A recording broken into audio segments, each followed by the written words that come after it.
Did you know that there was another cutscene for Ornstein and Smough that almost no one knows about?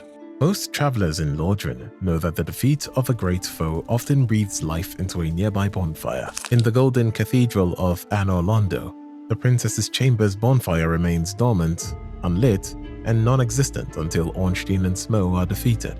But through the use of certain glitches or sequence breaks, it's possible to reach Guinevere without ever setting foot into the boss arena. If you strike her down and dispel the illusion of the sun, Anor Londo is plunged into a permanent, chilling twilight. The most haunting side effect of this is returning to the boss room while the city is dark. If you trigger the fight now, the cutscene is rendered in total darkness. Watching Ornstein's golden armor and Smough's hulking frame emerge from the gloom, partially illuminated only by the faint ethereal glow of their weapons, creates a version of the fight that feels far more intimate and threatening. There's something undeniably beautiful about the way the second phase transition looks in the dark. It's a shame this visual masterpiece is tucked away behind the game, which is never meant to be seen by any casual player. Deep in the heart of Blighttown Swamp, near the pillar where the mother of pyromancy Quelana sits, there is a technical glitch that results in one of the strangest animations in the game. If you are invaded, or if an invader backstabs, specifically in the small radius around her pillar, the animation that plays is completely different from the standard backstab. Instead of the usual weapon through the chest, the player character temporarily lays in the ground while the invader slams him with their weapon. This happens because of a very specific bit of developer oversight regarding the game's AI flags. The developers did not want players to be constantly harassed by the swamp's giant mosquitoes while trying to talk to Quelana or by her pyromancies. To fix this, they placed an invisible no aggro zone around her.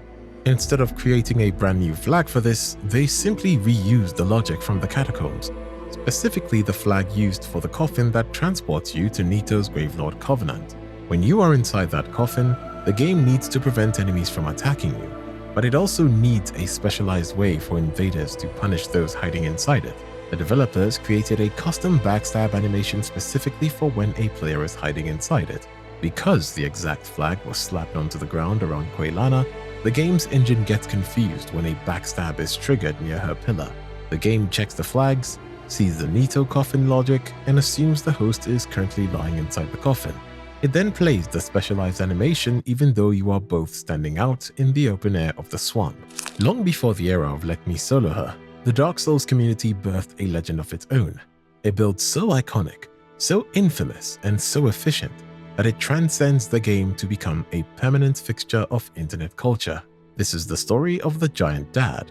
To look at Giant Dad is to look upon the pinnacle of min-maxing. He wears the heavy giant's armor for its unmatched poise to weight ratio, crowned with the mask of the father, which increases equipment load while providing an unmistakable stoic gaze. With the Havel's ring and Fap ring equipped, he gains the health and stamina of a titan, yet remarkably, he retains the ability to light roll, moving with grace that is often unseen. His weapon of choice is the Chaos Zweihander, affectionately known by the community as the Base Cannon. Infused with fire, it delivers devastating damage that can stun-lock almost any foe into submission. When the blade isn't enough, he realizes Black Flame, a rapid-fire pyromancy that ignites anyone foolish enough to get too close. But the Giant Dad is more than just a stat sheet. He is mean and full of attitude. The most nostalgic part for me, whenever I go through some Dark Souls edits in YouTube specifically, are the old Giant Dad edits where players invade another world only to absolutely smoke them without getting poise broken, and then following up with probably the most iconic emote. Well, what is it? A gesture of ultimate confidence and aura. Even assembling the Giant Dad build is a pilgrimage in itself. You have to scour the most distant corners of the world of Anor Londo for the armor, the catacombs for the mask, and the chasm of the abyss for the Black Flame. Even though the giant set and the mask of the father never return in later sequels, the legend stayed behind in Lordran, immortalized in the archives of early YouTube. He remains a reminder of a time when the meta was less about honor and more about becoming an unstoppable force that simply refused to die. Blighttown is widely considered the most miserable place in Lordran. It's a vertical labyrinth of poison, framerate drops, and architectural nightmares. But if you manage to survive the swamp and you make your way to the massive wooden water wheel, you will notice a rather strange detail. Most players just stand on the platforms and go about their day, but if you look closer into what is actually powering the wheel, you will notice a dog walking inside the wheel. This is the sole reason why the wheel is actually running. This dog is essentially a living battery. It's trapped in a literal hamster wheel, and its running animation is what actually drives the rotation of the entire elevator system. If you kill the dog, which you can actually do with a well-placed arrow or a long-reaching spear, the wheel doesn't stop because the game's physics are baked in, but the visual engine of Blighttown is gone. In a world where every dog is designed to teleport behind you or shred your health bar, this is just a blue-collar worker keeping the infrastructure of the swamp running. It's the only dog in the entire Souls franchise that isn't actively trying to kill you. It's just doing its job, powering the most hated elevator in Dark Souls. Let's talk about the single most hated stretch of architecture in all of Lordran, the Anor Londo Archer Ledge. You know, a spot two silver knights perched like gargoyles firing massive arrows at you with Dragonslayer greatbows while you balance on a 6-inch path. Most players treat this as a frantic sprint fueled by luck, but there's a mechanical trick that makes the encounter feel less jarring. You can actually parry the arrows. It isn't a true parry in the sense that you will stagger the knight, but it functions as a partial parry. In Dark Souls, a parry reduces damage and, most importantly, completely negates knockback. On that narrow ledge, the damage from the arrow rarely kills you. It's the fall after getting hit that does the job. By timing your parry just at the right time the arrow arrives, you essentially swat the projectile out of the air. You stay rooted to the spot, taking only a fraction of the chip damage. If you are struggling with the timing, however, tools like the buckler, target shield, or the parrying dagger are your best friends here. They offer more active frames to catch the arrow. The Moonlight Butterfly is often remembered as one of the most polarizing bosses in the game, not because it's particularly difficult, but because it's frustratingly passive. For melee-focused players, the fight is a test of patience, spent dodging magical darts and beams while waiting for the creature to finally descend and let you get a hit in. But the reason it eventually lands has nothing to do with exhaustion or combat logic. If you watch closely when the butterfly perches on the side of the bridge, it isn't just resting. It lands specifically to feed on the thick, glowing moss growing along the ancient stone railings. While it is tucked away in its feeding animation, the butterfly actually begins to slowly regenerate its health.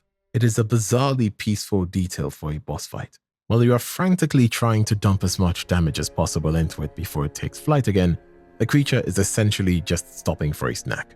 It just so happens that your presence on the bridge is a minor inconvenience to its mealtime. Andre of Astora is the undisputed backbone of your journey. You first hear him before you see him through the rhythmic sound of his hammer echoing through the basement of Undead Parish. From that moment on, Andre becomes your most reliable ally. He is the one who bridges the gap between a rusted blade and a god-slaying weapon, guiding you from +5 all the way to legendary +15. Provided you are brave enough to bring him the embers from the depths and the ruins of New Londo. But besides the upgrades and his resourcefulness, there is one specific detail about Andre that makes him particularly stand out. He is the only NPC whose mouth actually moves when he speaks. In the world of Dark Souls, dialogue is usually a ghostly experience. You listen to a voice while staring at a completely static face or a character hidden behind a cold, unmoving helmet. Andre, however, has a distinct mouth flap animation. It is not perfect lip sync by any means. It looks more like a steady looping chew, but in a game filled with mannequin-like NPCs, it makes him feel jarringly alive. Data miners and modders eventually discovered that he wasn't meant to be the only one. Unused facial animations exist in the game files for characters like Guinevere and Priscilla, suggesting that From Software originally intended for a much more expressive world. For whatever reason, those plans were scrapped, leaving Andre as the lone survivor of a discarded mechanic. The legend of Andre goes much deeper than just his skill at the anvil. If you look closely at his character model, he stands out from every other NPC in the game. This level of detail exists because in the original version of Dark Souls, Andre was meant to be a pivotal figure in the game's story progression. In the official Designworks artwork, concept art reveals a version of the game where the goddess statue at Firelink Shrine was planned to be a secret entrance. Andre was originally planned to be the one who would physically push the statue aside, revealing a hidden passage leading down to the Firelink altar and the kiln of the first flame. This is not just speculation.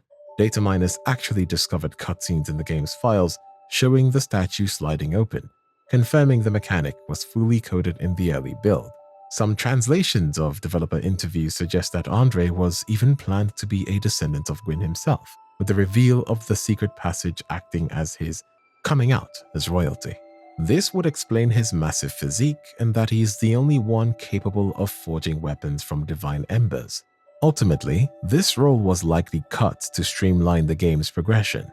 Instead of tying the endgame to a specific NPC survival or questline, the developers shifted the responsibility to King Seer Frant. Andre was sidelined back to his humble anvil. One of the most visually chaotic and genuinely obnoxious bosses you will encounter in the latter half of the game is the Centipede Demon. This literal mass of writhing limbs and molten heat is a nightmare for the camera and your patience. The fight is notoriously cramped, forcing you to battle on tiny strips of land while surrounded by a sea of lava that shreds your health the moment you touch it. The primary goal of this encounter, other than surviving the frantic flailing, is obtaining the orange charred ring. Normally, you get this by finally putting the demon down, but there is a more surgical way to get it mid-fight. If you focus your damage on the demon's tail, and the ring is your immediate goal, dealing enough damage should drop the ring, allowing you to walk freely on the lava for the rest of the battle with minimum damage. But the ring has a hidden aggressive side effect that almost no one ever notices because they only ever wear it to survive the environment. Besides allowing you to tread on magma, the orange charred ring adds a unique fire modifier to your physical kicks. If you have the ring equipped and perform a standard kick move on an enemy, your foot will ignite on impact, setting the enemy on fire for a brief interval. It doesn't deal a massive amount of damage, but seeing your character deliver a flaming kick to a hollow's chest is one of those small, satisfying details that makes the combat system feel so deep.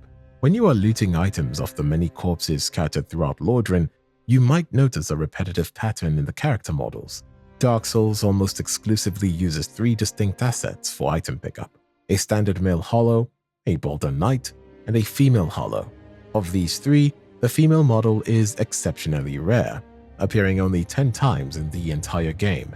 One of these rare placements is found in the lower Undead Burg, specifically in a small, fenced-off courtyard swarming with torch-wielding hollows. The item found on this body is a set of twin humanities. This is a significant mechanical outlier. Outside of boss drops or late-game treasures, it is one of the only times the game simply hands you a double stack of humanity so early in your journey. Almost every other time this specific female asset is used, it is reserved for major NPCs or lore figures like Witch Beatrice, Rhea of Thorland, or the various Firekeepers. Finding it here in a nondescript pit with twin humanities has led many players to interpret the scene as a tragedy, perhaps representing a mother and child or 2 lives lost in the same moments during the collapse of the Burg. So next time you run through the lower Burg, don't just sprint past the bodies. That lone corpse in the Torch Hollow pit is one of the only 10 like it in the entire game, and it may be telling you a story you never realized was there. Deep at the bottom of the world, past the Great Hollow and the ancient Ash Lake, sits the Stone Dragon. It is a silent, unmoving remnant of the Age of the Ancients, and it serves as the Covenant leader for the Path of the Dragon. What makes this creature unique isn't just its scale or its location, but its absolute immortality. You can hit it with the strongest weapons in your arsenal, cast your most powerful sorceries, or even try to cut off its tail. No matter what you do, the Stone Dragon will not even flinch and not turn hostile. It is one of the only truly invincible entities in the game, existing outside the cycle of life and death that governs everything else in Lordran. Black Dragon Kalameet is widely considered the most dangerous dragon in the Soul series. He's a one-eyed calamity that even the Knights of Anor Londo feared to face. Usually, the encounter follows a scripted path. Kalameet is too fast and too high in the air to fight fairly, so you seek out Hawkeye Golf, the legendary giant archer, to shoot him out of the sky with a massive great bow. It is a cinematic moment that grounds the dragon and makes the boss fight possible for most players. But Dark Souls almost always rewards the players who refuse to follow the rules.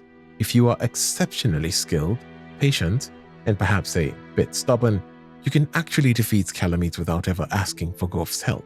It involves standing on the high ridges of the royal wood and manually aiming your own great bow, leading your shots to strike the dragon while he is still mid-flight. It is an incredibly tedious and difficult feat, as his flight patterns are erratic and his health pool is massive. If you manage to kill the Great Black Dragon entirely on your own and then go to speak with Hawkeye Goff, the giant is genuinely stunned. He realizes that you didn't just survive the abyss, you surpassed the legends of his own kind. Instead of his usual lines about the hunt, he offers this unique reverent dialogue. I see that thou hast dusted the great black dragon Kalameet, wondrously played. Lord Gwyn's blessing upon thee. I see that there is at least one legend among ye humans. Dear me. That old bat will never fly again. Hearing a legend like Goff call you the legend is one of the most earned moments of respect in the entire game. It's a rare acknowledgement of the player's agency, proving that while the game provides you with tools like Goff, it never truly stops you from becoming a godslayer through your own sheer will. It is widely accepted that Farron Keep is what remains of Darkroot's garden after ages of rot. But if Farron is the garden, then it stands to reason that the land surrounding it are also fragments of the past, specifically the Road of Sacrifice. When you put the two games side by side, the Road of Sacrifices starts to look less like a new area and more like what remains of Darkroot's basin. The atmosphere is identical. It is damp moss covered and filled with the specific oppressive verticality. You can see it in the way the paths hug the cliffside and drop off into a dark impenetrable canopy below. The most convincing piece of evidence is tucked away in the caves. On the Road of Sacrifices, there is a specific cave that houses the divine tomb of Kareem. If you look at its position and structure, it's almost a perfect double for the cave in the Darkroot's basin that acted as a shortcut to the Valley of the Drakes in the first game. These visual cues suggest that while the world is dying and the names are being forgotten, the physical bones of Lordran are still there, buried just beneath the surface of Lothric. You are walking on the same soil. It's just been a few thousand years since you last saw it. Gravity is arguably the most consistent killer in Dark Souls. Forget the Capra Demon or the Bed of Chaos. More players have met their end at the bottom of a ravine or a poorly judged ledge than by any blade. Even if the fall doesn't outright kill you, the physics of Lordran are designed to punish you. If you survive a long drop, your character is forced into a long, agonizing animation of stillness, crouching on the ground while the world continues to move around you. It's the perfect window for a nearby hollow to finish off what the fall started. But over the years, the community has found a few ways to cheat the system. The most obvious is the fall control sorcery, which negates non-lethal fall damage and removes the landing stun entirely. Others have mastered the landing roll, timing a roll just as they hit the dirt to carry their momentum forward. But there is a much weirder, more technical trick that most players never even think to try, and that is the weapon swap. If you find yourself plummeting from a significant height, you can bypass the landing animation by swapping your right-hand weapon during the descent. By opening your menu or using the D-map to switch weapons while you're still in the air, when you finally land, the game prioritizes the weapon swap action over the hard landing animation. The Dark Sun Gwyndolin is the master of Anor Londo's illusions, and his boss fight is the ultimate manifestation of that power.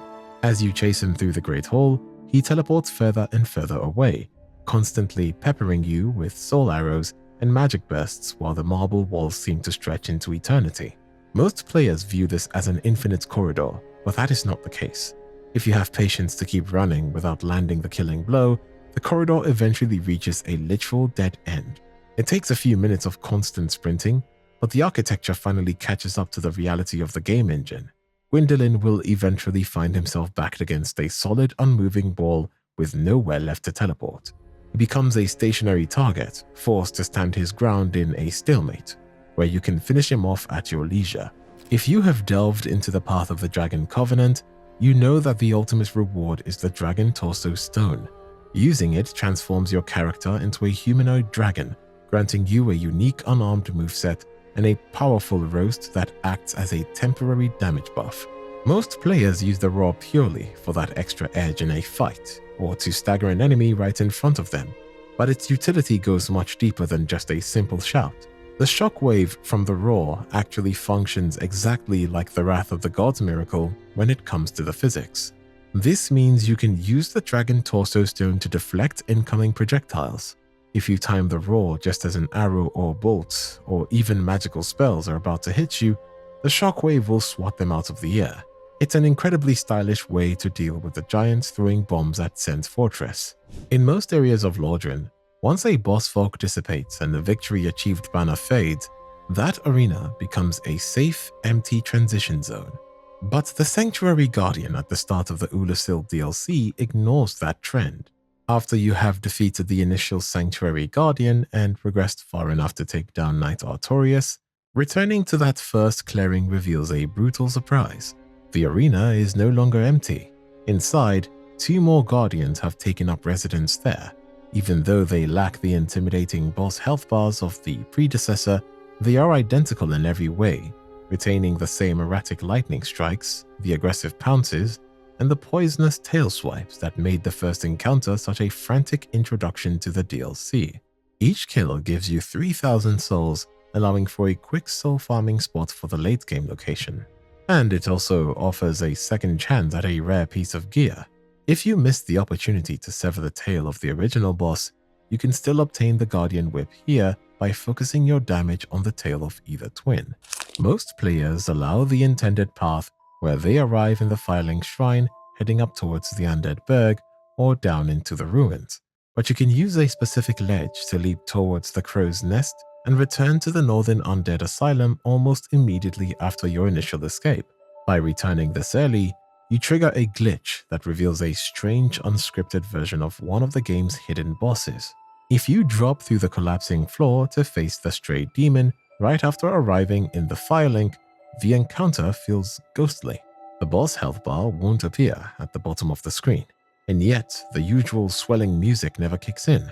He's not hostile towards you, and you can basically just kill him without much trouble. This happens because, technically, the Asylum doesn't fully unload from the game's memory when you first leave. When you rush back before the game expects you to, the Stray Demon's boss script isn't active yet. The most beneficial part of this glitch is the reward. Killing this silent version of the Stray Demon nets you a Titanite Slab, just as it normally would. However, because the boss script was never officially triggered, the game doesn't register him as dead. If you save and quit the game immediately after the first kill and then reload, the Stray Demon will be back in the pit. This second time, the health bar and music function perfectly. Defeating him grants you a second Titanite Slab, a massive advantage for early game weapon upgrades. Once that second kill is confirmed and you reload, the boss is finally recorded as dead, and the glitch is resolved. Just keep in mind that this window is tight. If you die, save and quit before the first kill, or travel to another major area like the Undead Parish, the game will fully unload the Asylum. When you eventually return, the area will be reset to its normal state, and the opportunity for the double slab will be gone. The ghosts of New Londo ruins are famous for their ability to ignore the physical laws of the game, gliding through solid stone to ambush you from directions you can't even see. Normally, like any other non-boss enemy, they reset when you rest at a bonfire, but there's a strange technical quirk involving how these enemies load into the game's memory that can lead to some very bizarre behavior.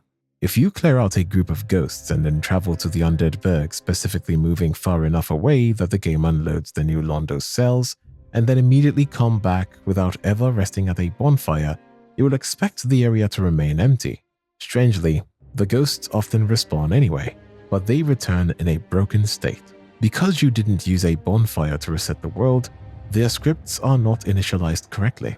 Instead of performing their scripted ambushes like reaching through the walls to grab you, or hovering near specific loot items, their AI breaks down into the simplest form. They will often ignore their intended paths and simply fly directly towards your character in a straight line, regardless of the terrain. We have all been there, trying to cross that long bridge to the Undead Parish, only to be turned into a human torch by the Hellkite Drake. But if you are smart enough to start your journey with the Master Key, you can actually keep that bridge completely clear for as long as you want. If you skip the main entrance to the Undead Berg and instead head through the Valley of the Drakes up into the Darkroot Basin and past Havel's Tower, you can loop around and Because you never hit the specific invisible trigger near the start of the berg, the game never tells the Drake to show up. It just stays away, leaving the bridge hauntingly empty. This gives you a weirdly quiet version of one of the most dangerous spots in the game. You can go back and spawn him whenever you feel like it. Strangely, it is also possible for an invader to trigger the Hellkite Drake. If someone invades you and runs over the trigger point, the Drake will spawn and start blasting. It is one of the few ways a phantom can use the environment to absolutely ruin your day. The battle against Grey Wolf Sif is often remembered for its heartbreak, specifically the way the giant wolf begins to limp and stumble as her health fades. But many players, caught up in the stress of the fight, fail to look closely at the environment of the arena itself. The ground surrounding Artorias' gravestone is covered with swords and rusting blades. These swords are the silent remains of the countless undead who came before you.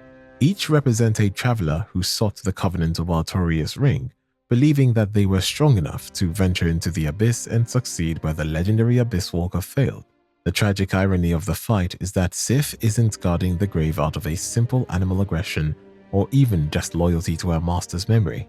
Having witnessed the abyss consume Artorias from the inside out, shattering his arm and robbing him of his soul, Sif knows exactly what happens to those who try to walk that path. Every sword in that clearing belongs to someone Sif had to put down for their own good. She would rather kill you herself than let you suffer the same agonizing, hollow fate that claimed her friend. Deep within the thickets of the garden, you will encounter the Frog Rays, bizarre flat-bodied creatures that appear nowhere else inside the world. They mostly clump together in a single clearing, flailing their tongues with a desperate, clumsy energy. But if you lure one of these creatures towards the nearby water, their behavior shifts entirely. They cease their awkward crawling and begin to glide across the surface effortlessly. It is only here, in their natural element, that they might reveal a rare hidden attack, spitting a thick, dark sludge at the player. An attack that even the most veteran players have not seen till date. It is impossible to imagine the gaming landscape today without the title Dark Souls. The name itself carries a specific weight, but according to Hidetaka Miyazaki, the visionary director behind the series, the path to that iconic title was paved with legal hurdle and some very unfortunate linguistic coincidences. Long before the game was finalized, the team was set on a completely different name, Dark Lord.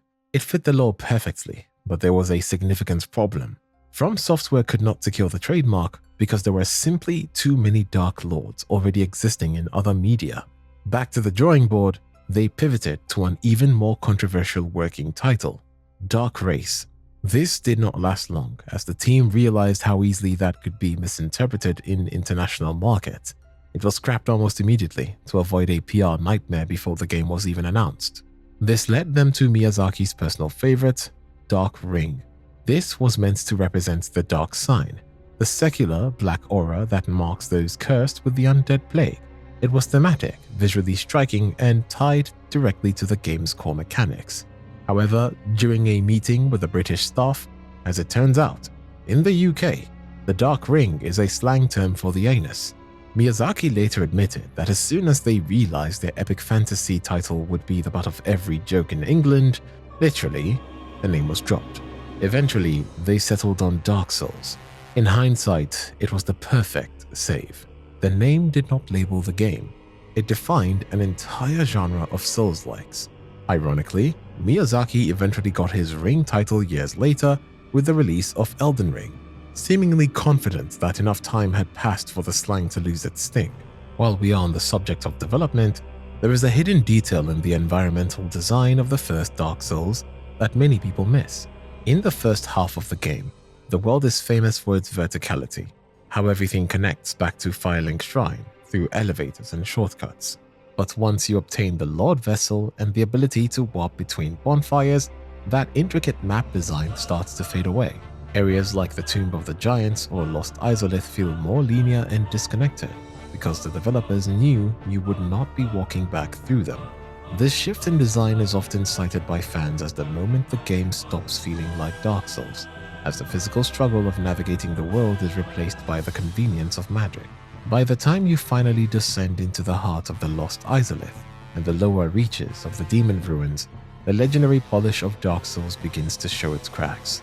This stretch of the game often feels jarringly different from the tightly interconnected masterpiece of the first half, leading many players, including myself, to wonder if the development team simply ran out of time. As it turns out, that suspicion is exactly what happened. Hidetaka Miyazaki has openly admitted in interviews that the production of Lost Izalith was plagued by a closing deadline and a lack of clear vision. He has specifically cited the Bed of Chaos as his greatest regret in the entire game. The fight was not just awkward or frustrating, it was a symptom of a larger production failure. The team did not have the time or the resources to realign when their initial ideas for the area started to fall apart, so the boss was eventually shipped as a half-baked compromise. The transformation of the area's concept is a prime example of the rushed iteration. Early in development, the boss of Lost Izalith was not a giant bug inside a tree. It was supposed to be something else, but as the deadline loomed, that idea morphed into the environmental gimmick fight we have today.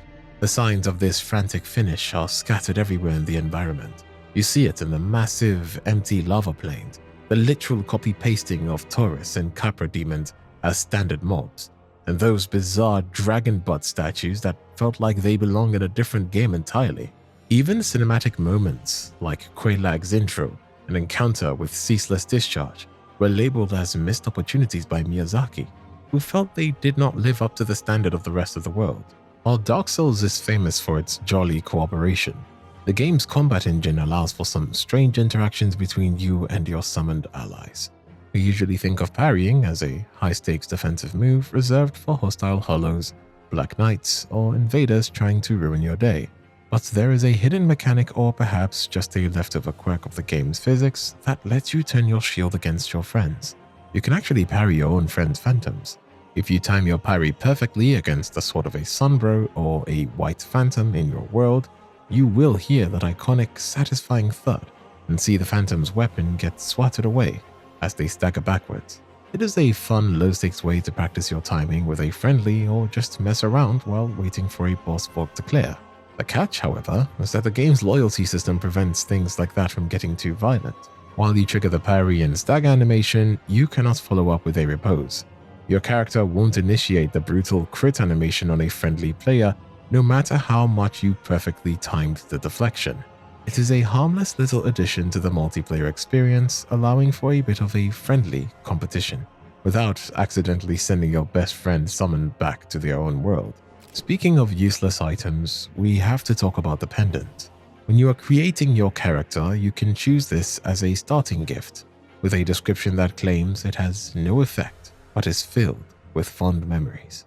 For years after the game's release, the community went into a frenzy trying to find its secret use, speculating it opened hidden doors or triggered secret NPC dialogue. Eventually, Hidetaka Miyazaki himself had to step in and admit it was a prank. He encouraged players to pick it up just to see the chaos it would cause in the forums.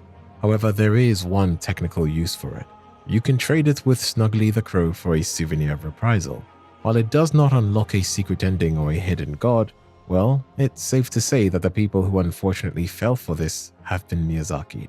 Black Dragon Kalameet isn't just a test of your ability to dodge fire and physical strikes. He's one of the few bosses who can fundamentally rewrite the rules of the encounter mid-fight. Much like Artorias has the Abyss buffing ritual, Kalameet possesses a specialized grab attack known as the Mark of Calamity. The tell for this move is unmistakable. The dragon rears on its hind legs. His single glowing rest emits a sharp, piercing hum, and a localized psychic force field erupts in front of him. If you are caught in this radius, Kalameet does not even need to touch you to ruin your run.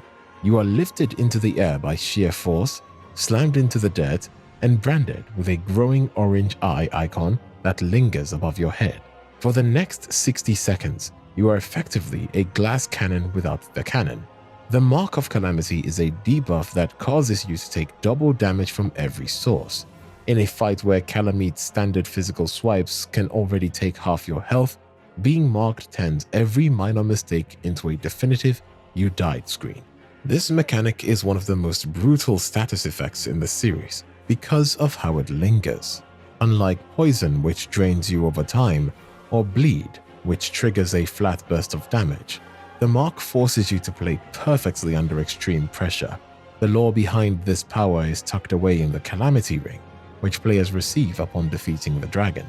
The ring's description says that a ring enchanted by the orange eye of Kalameet, the bringer of calamity, doubles damage received by its wearer. The ring was technically gazed by Kalameet and enchanted in the process to mimic the status effect of his grab attack. The best use for this ring is to force yourself to improve your skills faster by constantly having your life on the line, or just get good. The Great Black Dragon, who is feared throughout the lore as a one-eyed harbinger of disaster.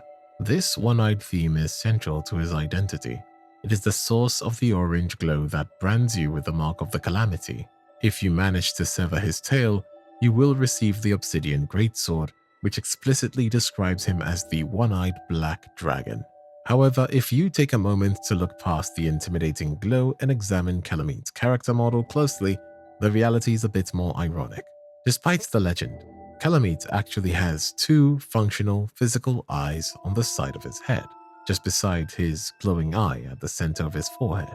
I think originally the dragon was designed to have eyes, but since the red eye overshadowed the rest of his design, the developers just decided to name him as the One-Eyed Dragon throughout the lore. Sen's fortress is defined by its constant crushing boulders. Most players wait for the timing to be perfect before sprinting across the paths, but there is a specific technical trick involving your character physics that can save you a significant amount of time. If you perform a backstab just as a boulder is about to hit you, your character gains a brief window of super armor or hyper armor. While you still take a bit of damage, the armor prevents the knockdown animation. Instead of being sent flying off a ledge or flattened into the ground, you stay upright and mobile, allowing you to essentially phase through the trap and keep your momentum. However, this trick has a very specific weakness, the Darkwood Grain Ring. While this ring is legendary for giving you the ninja flip and adding extra invincibility frames or iframes to your movement, it fundamentally changes the properties of your backstep. The specialized flip backstep you get with the ring equipped actually loses the hyper armor that the standard animation provides. If you try to tank a boulder while wearing the ring, the iframes might save you from the damage, but the lack of armor means the physical force of the boulder will still toss you aside. It is a rare instance where one of the most powerful items in the game can actually become a liability, forcing you to choose between mobility and the ability to brute force your way through the fortress traps. Striking down the illusion of Guinevere is one of the most pivotal moments in a playthrough, marking the transition from a golden sun-drenched city to the cold moonlit reality. Usually, the moment your blade connects, the game forces you into a cutscene where the sunlight fades and the princess's image shatters, plunging Anor Londo into a permanent shadow. But if you are fast enough, you can actually outrun the transition. By killing the illusion and immediately sprinting for the exit before the game catches up, it is possible to leave the cathedral without triggering the cutscene or the dark Anor Londo world flag. You can wander back through the city and find the sun still shining, the sentinels still standing guard, and the illusion of Gwyndolin still firmly in place. The cutscene is tethered to a specific trigger zone near where the princess sat. You can go about your business for hours, but the moment you step back into that room, the game will finally realize its mistake. The cinematic will trigger instantly, and the city will fall into darkness, regardless of how much time has passed. The boss fight against Chaos Witch Quelaag is often viewed as a simple gatekeeper encounter, the final obstacle before ringing the second bell of awakening. However, cut dialogue from the game's files points a far more sinister picture of her motivations. In these deleted lines, Quelaag would have greeted the player not with a silent stare, but with a chilling welcome. Ah, a precious new sacrifice. Welcome, bringer of meat. The children of chaos are hungry. Give yourself to Quelaag's flame. This dialogue clarifies Quelaag's role.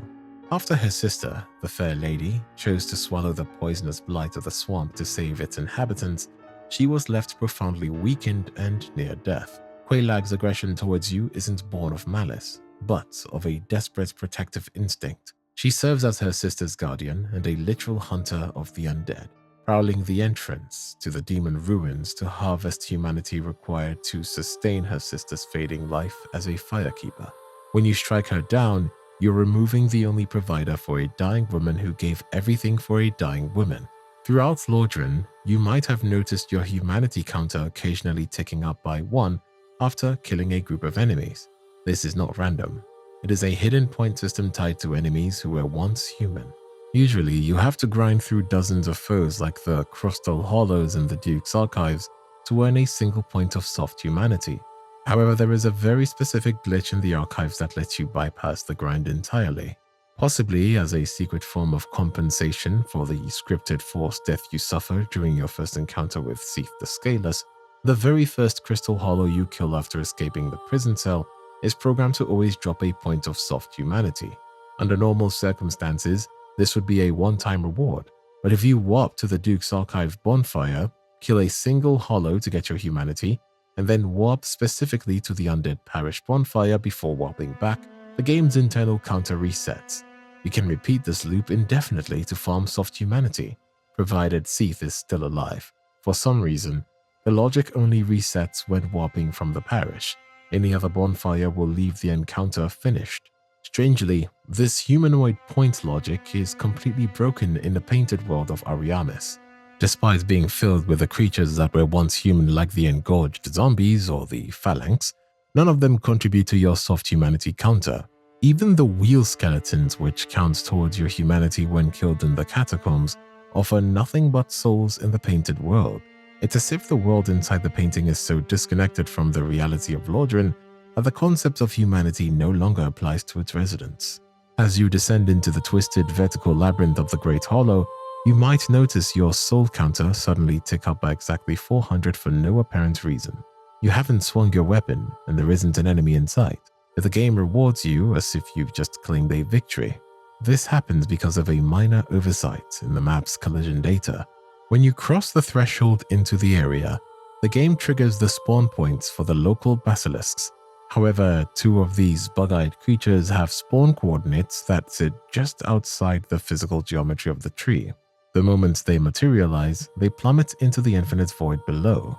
Strangely, even though 2 of them fall to their deaths, the game only grants the 400 soul reward for 1 of them. While players are strictly bound by the movesets of their weapons and shields, the NPCs of Dark Souls often play by a different set of rules, leading to some bizarre and technically impossible animations. One of the most notorious examples is the Dragon Slayer Silver Knight. If you manage to interrupt their weapon swapping animation at just the right moment, you can catch them in a state of confusion where they attempt to block your attacks using their great bows because the game's logic believes they have already switched to their shield. This initiates a guard stance with the bow.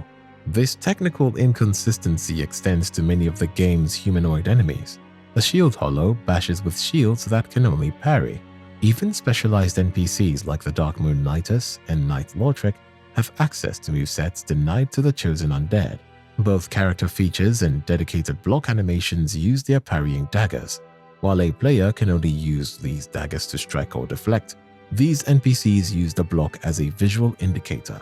It isn't necessarily a mistake in the code, but rather a warning sign when you see them holding that dagger in a defensive stance. It means they are primed and ready to parry your next move.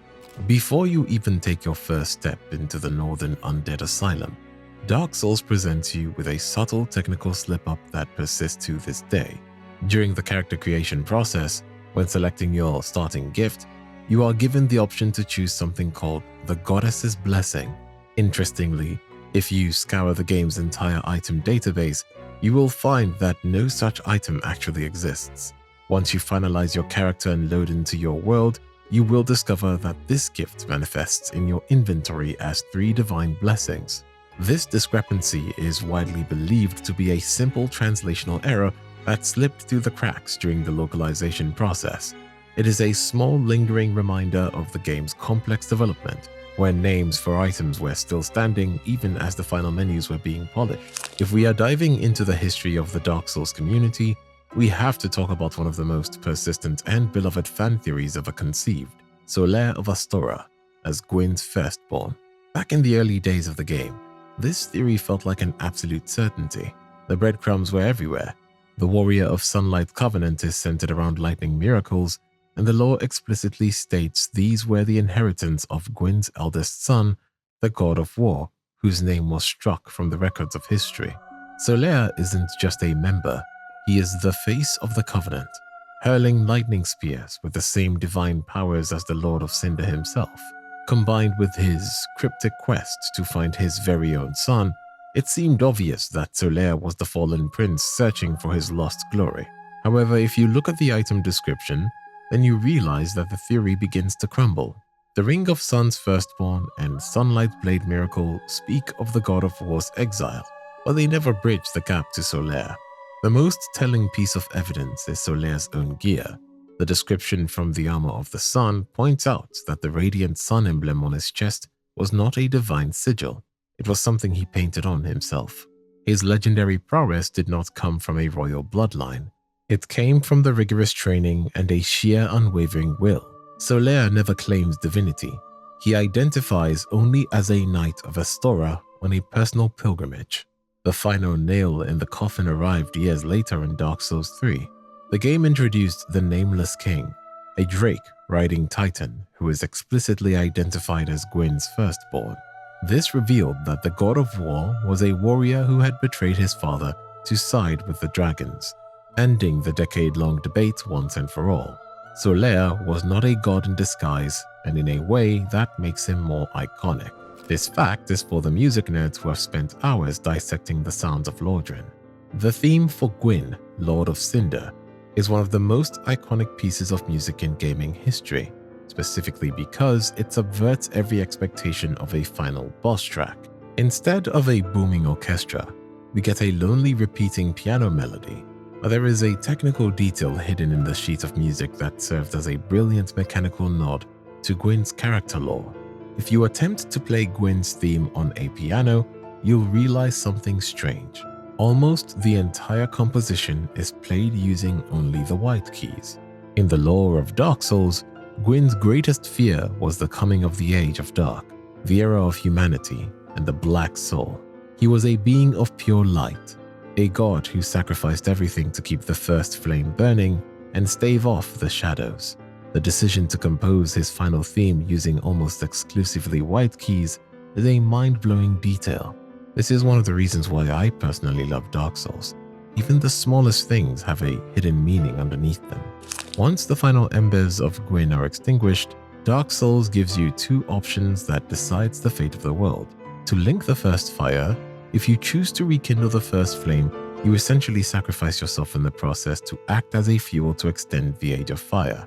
The other ending is to become the Dark Lord by simply turning your back against Gwyn and to start the Age of Man. But while these endings are provided as options, and both the Serpents are framing their sides of the stories to be the canonical fate of Lordran, if you inspect a bit, you realize that none of the endings are conclusive and good for Lordran. One of the endings is basically Gwyn's own propaganda. Gwyn, by sacrificing himself, was presented as a martyr to a dying world. By doing this, he set himself as the monument to the world to be followed as an example. Gwyn basically destroyed the natural age of death and life by destroying death in its entirety. Due to this, the curse of the undead was birthed, and a lot of souls in Lordran lied undead, and eventually went hollow. Gwyn was artificially extending his age even though it was essentially gone. And hearing this, the Dark Lord ending might sound as the saving grace, but essentially, it's its own poison. We are almost uncertain what fate the Dark Age will have across Lordran. Hints of this Dark Age was almost also evident in human settlements like Oolacile and New Londo ruins. A lot of the creatures across Lordran were essentially morphed by the Dark, like the enemies in Oolacile. These morphed creatures can also be traced back to Dark Souls 3 expansion Ringed City, where we see the Dregheap Knights, who were essentially corrupted by the Dark. Artorias and Medea also shared this fate. We do know that the Dark never leads to a good fate, or rather has never led to a good fate so far, so we can conclude that neither of the endings in Dark Souls are good. For many players, Black Iron Tarkus is a legend, the absolute unit who can practically solo the Iron Golem while you stand by and watch. But his story doesn't end with that victory in Sen's fortress. When you finally reach Anor Londo, you can find a corpse tucked away in the corner of the great hall that leads to the Painted World. On that body, lies the entire Black Iron set and Tarkus's Great Shield, confirming that he successfully navigated the fortress and reached the City of the Gods. The game never gives you a dialogue box explaining his death, but the environment tells you the story. His body is slumped directly beneath the high rafters where the hyper-agile painting guardians patrol. It's not hard to connect the dots. Tarkus was a walking fortress, built to hold the line against anything in a straight-on fight, but he was poorly equipped for a cathedral full of narrow ledges and death drops.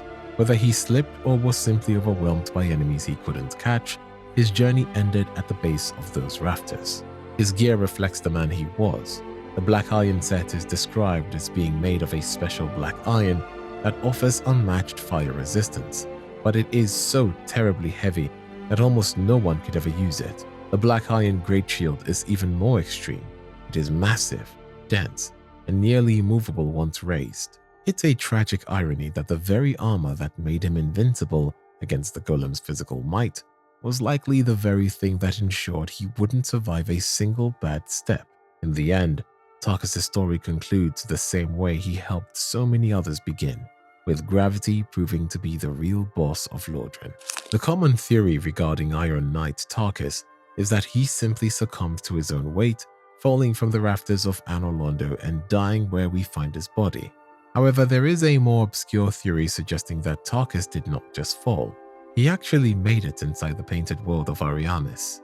This theory, placed together by community members such as Justin Priest and Kitsune Hiro, points to the lone Berenike knight standing guard just before the bridge to crossbreed Priscilla. As the Great Sword description notes, that weapon was a favorite of the Knights of Berenike, known for their heavy armor. This implies that the knight within the painting was not a random enemy, but potentially a member of Tarkus' own platoon. The theory proposes that Tarkus ordered his subordinate to guard the entrance while he ventured inward to confront Priscilla. The hollows scattered throughout Ariamis are also noticeably stronger than the ones found in the Undead Burg, suggesting they were once trained soldiers, likely the remainder of Tarkus' expedition. In this interpretation, Tarkus successfully navigated the painted world, but was mortally wounded by an invisible Priscilla. He managed to escape the painting and return to Anor Londo, only to be overwhelmed by a group of painting guardians while already weakened. His body was then left in the corner where we ultimately discover it. While critics note that the entry into the painting requires the peculiar doll, lore theorists argue that the doll may function purely as a gameplay key for the player, or that Tarkus possessed another object of significance to Priscilla. This interpretation transforms Tarkus from a knight who misstepped on a beam into a seasoned commander who survived an isolated realm of exiles, only to be defeated at the very end of his journey. There is one more obscure theory that links Iron Knight Tarkus' supposed exile to a much larger structural mystery: the idea that the painted world of Ariamis is actually the geographically severed second half of the Undead Asylum. When you stand on the long wooden bridge in Ariamis, you will notice it end abruptly, leading to a strange dead-end landscape. This mirrors the jagged cutoff at the Undead Asylum, where the giant crow's nest sits. Lore theorists, including Herald of Xena, suggest these two locations were once physically connected before being separated during development. Hidetaka Miyazaki has confirmed that the painted world was a catch-all for unfinished content, but the parallels between these two prison environments were too specific to ignore. Both areas revolve around themes of punishment and isolation. You encounter the same torch-wielding hollows in both, along with prisoners wearing sacks over their heads and cramped cages suspended from the ceilings. Even the wheel of skeletons in the painted world reflects the concept of breaking on the wheel, a brutal medieval execution method that aligns with the asylum's oppressive atmosphere. Additionally, both zones are saturated with crow imagery and the presence of Velka, the goddess of sin, beneath a perpetually grey and overcast sky. The most compelling evidence comes from medieval architectural history. Infamous mental institutions of the 13th century, such as London's Bethlehem Hospital, were commonly structured around a central chapel for the spiritual purification of inmates. The Undead Asylum lacks a clear place of worship, which is unusual for an institution tied to the Way of White. The Painted World, however, is dominated by a massive crumbling cathedral. If the two maps are conceptually combined, they form a layout consistent with a historical medieval sanitarium. While they were likely divided early in production to serve different gameplay functions, the structural DNA of the Asylum persists with Oriamis, suggesting that the journey did not merely begin in a prison cell, but in a world that was ultimately fragmented and hidden within a painted canvas. In early 2012, PC players were effectively locked out of Lordran, leading to a massive community uprising. Petitions started exploding across forums, racking up tens of thousands of signatures in just a few weeks. The demand was so overwhelming that mainstream outlets began reporting on it as one of the most powerful fan-driven campaigns in gaming history. Surprisingly, it actually worked. By April of that year, Namco Bandai caved to the pressure and announced the Prepare to Die edition for PC. However, the victory came with a serious catch. From Software had almost zero experience with PC development at the time. Producer Takeshi Miyazoe later admitted that the port was a rushed reactive job designed to satisfy the sudden demand rather than a polished ground-up rebuild. When it finally launched in August, it was a technical nightmare. The game was hard-locked at 720p resolution and a 30 FPS cap, paired with nearly unusable mouse and keyboard controls and the widely hated Games for Windows Live integration. It was janky, broken, and felt like a curse in its own right. Just like a difficult boss fight, the community refused to give up. Within hours of the release, a modder named Durant released a legendary fan-made patch called DS Fix. This tiny piece of code did what a major studio couldn't. It unlocked the resolution, stabilized the frame rate, and salvaged the port. DS Fix set a new standard for how PC modding could save a disastrous launch. That rushed, half-broken port ended up opening the floodgates for the entire series, building the massive global audience that defines the franchise today. While many view Dark Souls 2 as a departure into a distant land, Dark Souls 3 is an unapologetic direct sequel to the original game, functioning as a convoluted time mess where the kingdoms of the past have physically collided and collapsed into one another. The most heart-wrenching evidence of this is found in the Demon Ruins, where you can find the stone-cold corpse of a giant spider. This is the fair lady Quelaag's sister. Slumped right next to her is another body, and upon looting it, you receive the Quelana Pyromancy Tome. This single silent tableau tells the final chapter of the Daughter of Chaos. Quelana, the only sister who escaped the flame, eventually returned to her sister's side to stay with her until the very end. This attention to details starts within the first 20 seconds of the game. The corpse where you find your Ashen Estus flask in the Cemetery of Ash is actually Oscar of Astora, the very knight who fed you and gave you your first flask in the Undead Asylum. Even in death and across ages, Oscar is still the one providing the player with the means to survive. This pattern of finding fallen legends continues everywhere. You can find Havel the Rock, or at least someone wearing his mantle, standing by a dead wyvern, fitting his eternal hatred for dragons. In the abandoned tomb of Gwyndolin, a lone corpse wears the brass set, revealing that the Dark Moon Knightess or the Firekeeper of Anor Londo perished right here in her master's chambers. Even Shiva of the East makes a final appearance in the form of the Eastner's ashes found in Irithyll. Giving these to the Handmaiden unlocks his iconic gear, confirming that the legendary merchant was eventually reduced to dust in the cold city. The map itself is a layered cake of Dark Souls 1 locations. Farron Keep isn't a new swamp, it is the overgrown remains of Darkroot's Garden and Ulasil. You can find the mushroom corpse of Elizabeth the Saint nearby, and the area is littered with Ulasil architecture, the Crown of Dusk, and scrolls explicitly mentioning the ancient land. Similarly, Smoldering Lake is a geographical collision of Lost Izalith and Ash Lake. These two areas sat in the same place. Right next to the Smoldering Lake is the demon ruins that act as a literal graveyard for bosses you faced in the past. In the arena of the Old Demon King, you can find the piled up calcified remains of Capra demons, Taurus demons, the Demon Fire Sage, and even the Centipede Demon. The architectural connections are just as deliberate. Irithyll was built around and beneath the remains of Anor Londo. You can also find the giant blacksmith dead at his anvil in Anor Londo, which is perhaps the saddest Easter egg in the series. He died exactly where we left him, surrounded by the craft which he loved. The theme of breadcrumbs of the past continues in the painted world of Ariandel, which functions as a direct parallel to the painted world of Ariamis. The bridges, the crow-like enemies, and the basement wheels are almost identical, suggesting that the painting has been restored or repainted over the same foundations. Sister Fried even mimics Priscilla's moveset, from her scythe wings to the way she turns invisible. We also get access to Priscilla's tower in the painted world of Ariandel. As the world physically falls apart in the Dreadheap, we see the ultimate collapse. At the bottom of that massive pit of ruins, you can find the original Firelink Shrine from the first game, buried under centuries of debris.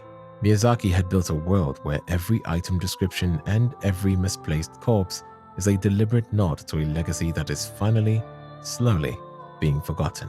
Hidden deep within the internal item tables for both the original release and the remastered edition are 3 fully realized rings that never made it into the world of Lordran: the Ring of Displacement, the Ring of Blind Ghosts, and the Ring of Condemnation.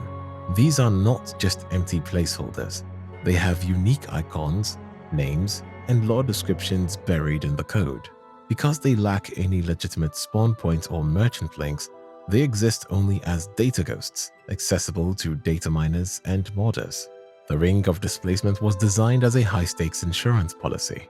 According to its description, the charm was intended to take damage in place of its wearer, but with a fixed chance of shattering upon use. It would have functioned as a protective buffer, absorbing a heavy hit at the cost of the ring itself. From Software likely scrapped it because it would have been a nightmare to balance alongside the existing health and poise systems, potentially making the player's survivability too unpredictable. The Ring of Blind Ghosts carries heavy lore implications for New Londo. Its text states that it prevents its wearer's discovery by cursed ghosts, likely linking it to Ingrid and the red-robed sealers. Functionally, this would have gained the player a permanent stealth flag, allowing them to navigate the ruins without the constant need for transient curses. It was likely cut because it undercut the fundamental design of the zone. New Londo is built on the dread of being hunted, and a ring that removes the threat would have erased the tension the developers worked so hard to build. The Ring of Condemnation is perhaps the most tragic casualty, serving as a remnant of the abandoned covenant of Velka. Intended as a gift for those who swore an oath to the goddess of sin, it functioned like a passive version of the karmic justice miracle. The ring would trigger an automatic high-damage counterattack after the wearer sustained a certain amount of damage. When the Velka Covenant was downsized late in development, the ring lost its narrative home and mechanical niche. While modders have since re-enabled the items in community patches in the official game, they remain invisible relics for the version of Dark Souls that never was. The Hornet Ring is one of the most coveted items for any critical hit build, as it significantly boosts the damage of your parries and backstabs. Typically, players assume they have to engage in the heart-wrenching battle with the Grey Wolf Sith to claim it, but there is a way to secure the ring without ever drawing your sword against the Guardian of the Grave. If you enter the arena and immediately hug the far left or far right boundary, you can carefully navigate around the extreme edge of the clearing.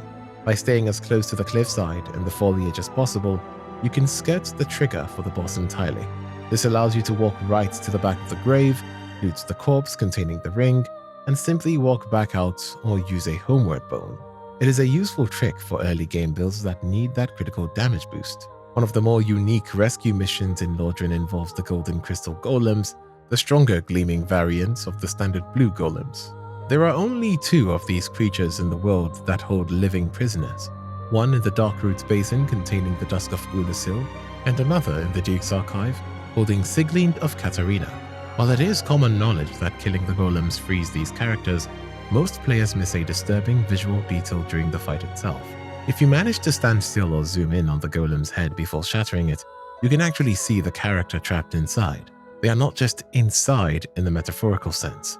Their character model is physically rendered within the crystal core of the golem. The detail highlights the horrific nature of Seath's experiments.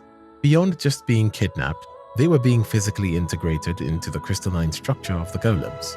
Towards the middle of the game, after progressing through the questline of Lothric, a certain event triggers which causes the Firelink bonfire to lose its warmth. Due to this, a lot of people are unable to use it properly. Due to the weird geometry of the shrine, Most of the time, players have absolutely no idea that someone even resides below the Firelink bonfire. There is an entire quest line involving this character, and it's the reason why your Firelink bonfire lies unkindled. Anastasia of Astora, the Firekeeper of Firelink Shrine, is perhaps the most tragic and misunderstood character in the game.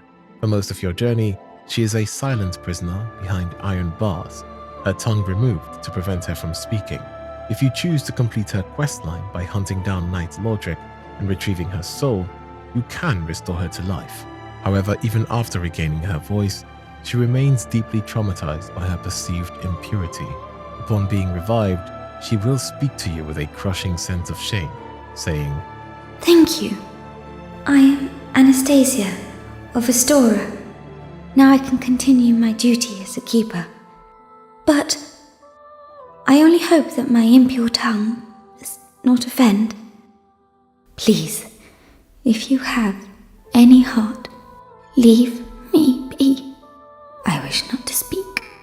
Many people stop talking to her after this, assuming her dialogue is exhausted, but she has a hidden layer of reactivity that only triggers once you begin the final stages of the game. If you have placed at least one Lord Soul into the Lord Vessel, her tone shifts from shame to a desperate, fragile hope. Having spoken with King Siaframt, she realizes you are the one destined to succeed Gwyn. She tells you, "I thank you sincerely. Finally, the curse of the undead will be lifted, and I can die human. I am powerless, but I will do all that I can. Please, save us all. Please." This dialogue reveals the true burden of the Firekeepers. To her, the curse of the undead is the reason that keeps her bound to her cell and her duty. With the first flame rekindled, the curse of the undead is lifted, and she can finally rest in peace. It's a sobering reminder that for many in Lordran, the ultimate happy ending isn't victory, but the ability to finally rest. Speaking of happy endings, there is one NPC who manages to escape the typical cycle of tragedy that consumes almost everyone else in Lordran. Ingrid, the red-robed sealer found atop the ruins of New Londo, is one of the few characters whose story doesn't necessarily end in death, hollowing, or madness. For centuries, he stood watch over the flooded city to ensure the Four Kings and their dark wraiths remained sealed away, a duty he accepted alongside two other sealers who eventually abandoned their post.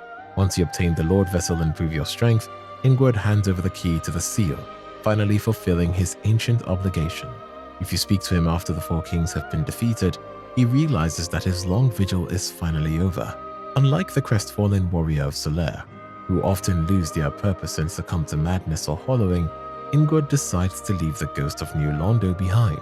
He relocates to Firelink Shrine, where he spends the rest of the game, offering his services as a healer and purger of curses.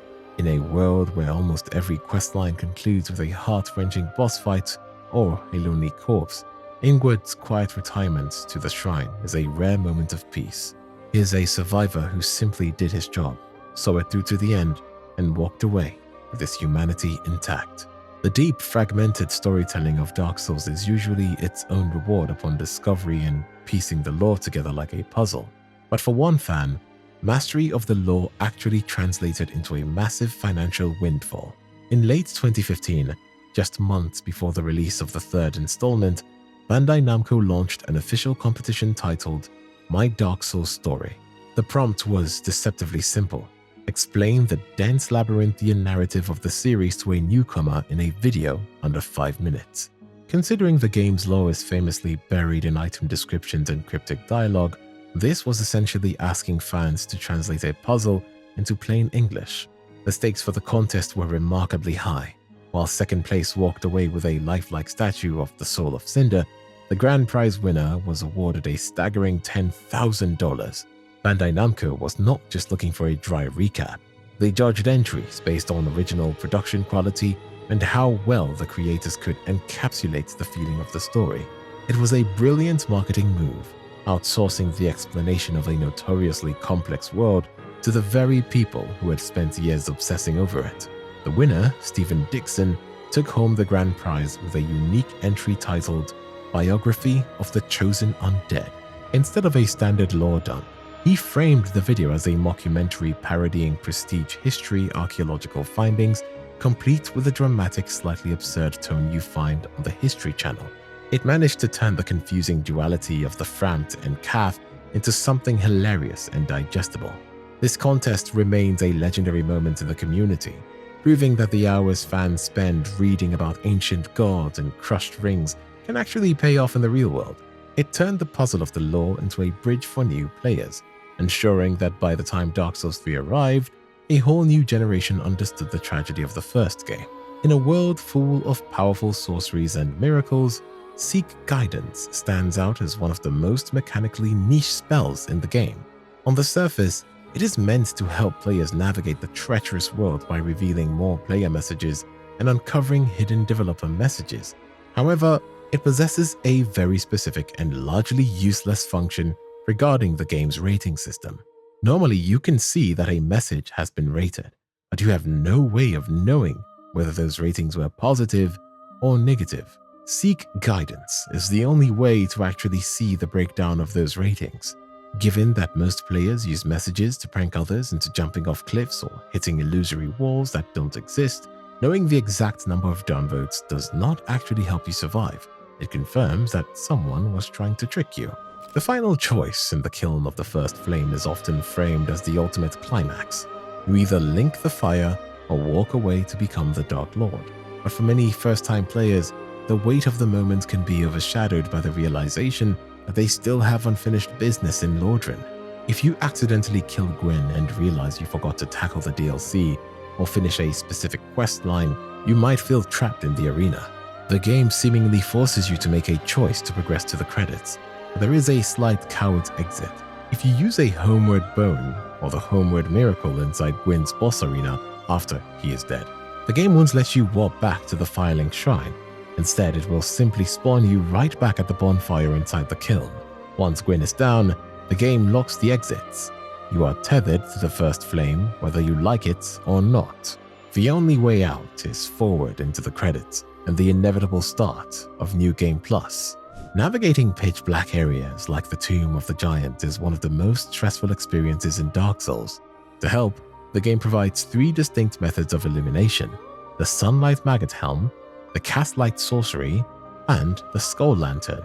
While it might seem smart to stack these items to create the brightest path possible, the game's engine strictly forbids it. The player is only allowed to have one active light source at a time. It is a small technical limitation that ensures the darkness of the tomb remains a constant threat, preventing you from ever feeling truly safe from the shadows. Probably the most important useless detail in the entire game can be found within the very first minute of play. Before you are even freed from your cell in the Northern Undead Asylum, take a moment to look around your cramped quarters. Tucked away in the corner of your starting cell is a small, unremarkable ceramic jar.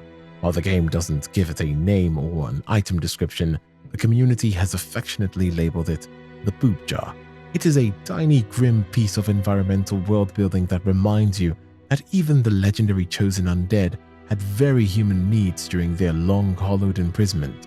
It is a detail you never need to know to beat the game, but once you see it, you'll never look at that cell the same way ever again. When you step into the most iconic locations of Dark Souls, you are walking through a world modeled on actual landmarks in the world.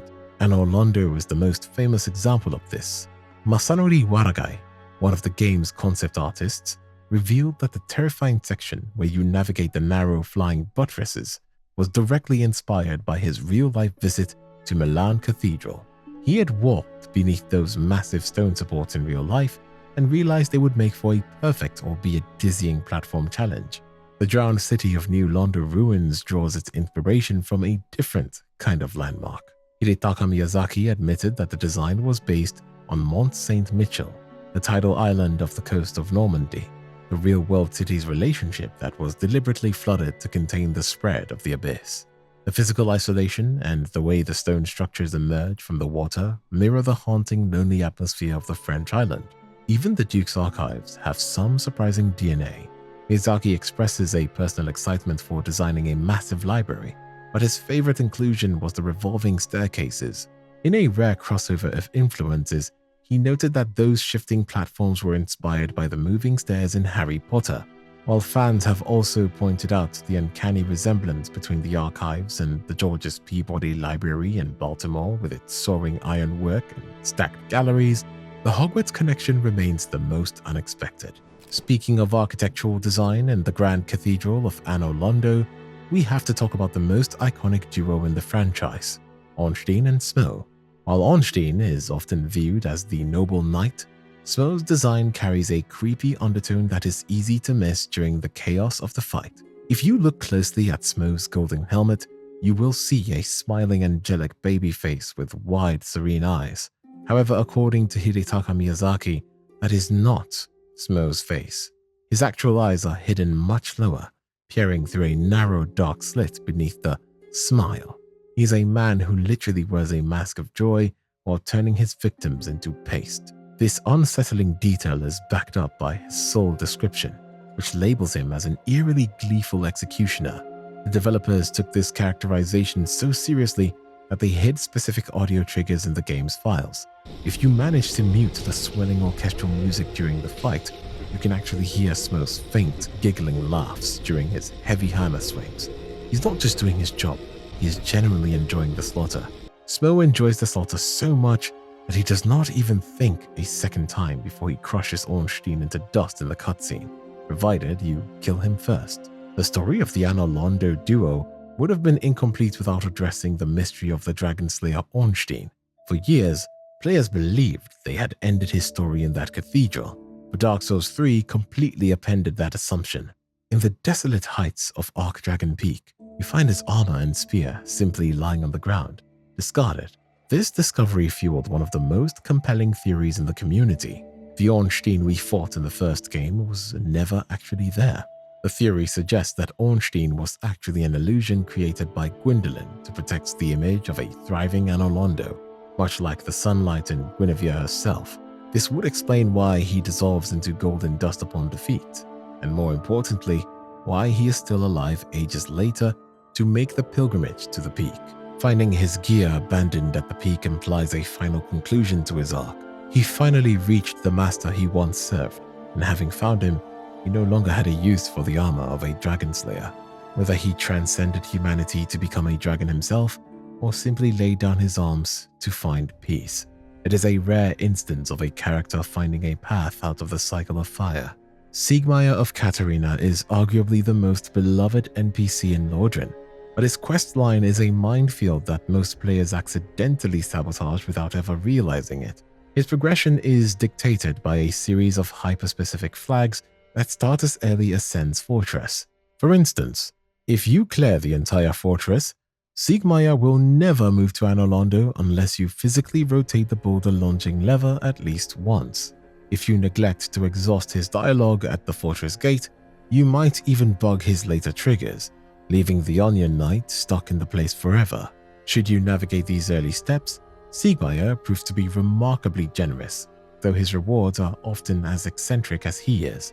Helping him out results in gifts like the Emit Force Miracle or the Tiny Being's Ring, but the most unique item is the pierced shield he gives you in Blighttown in exchange for 3 purple moss clumps. This shield is a bizarre outlier. It scales with dexterity and is designed entirely for offensive thrusts, meaning it is completely incapable of parrying. His journey is also deeply intertwined with his daughter Sieglind. Her appearance in a golden crystal golem in the Duke's archives is actually hard-coded to his arrival in the swamp, linking their fates long before they could ever unite. The ultimate breaking point for his quest occurs in the pits of Lost Izalith during the encounter with the Chaos Eaters. To reach the best conclusion, you are forced to play the game in a counterintuitive way. You must weaken the monsters but not kill them, and let Siegmeyer leap into the fray. The invisible win condition is that he must finish the fight with more than 50% of his health remaining. If he drops below half, he will succumb to his wounds off-screen later. Ironically, if you are too efficient and kill all the Chaos Eaters before he has a chance to jump in, he survives, but loses his sense of purpose, ending the questline prematurely with the speckled stoneplate ring.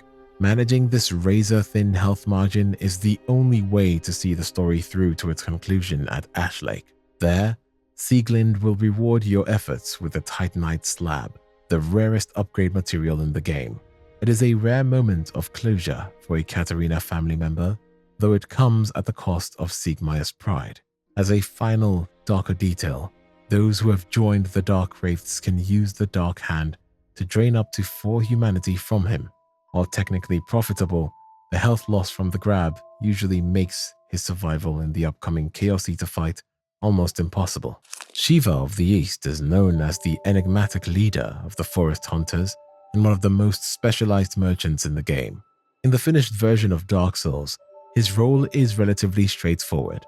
Once you join the Covenant, he appears in the forest and later moves to the base of Blighttown Waterwheel.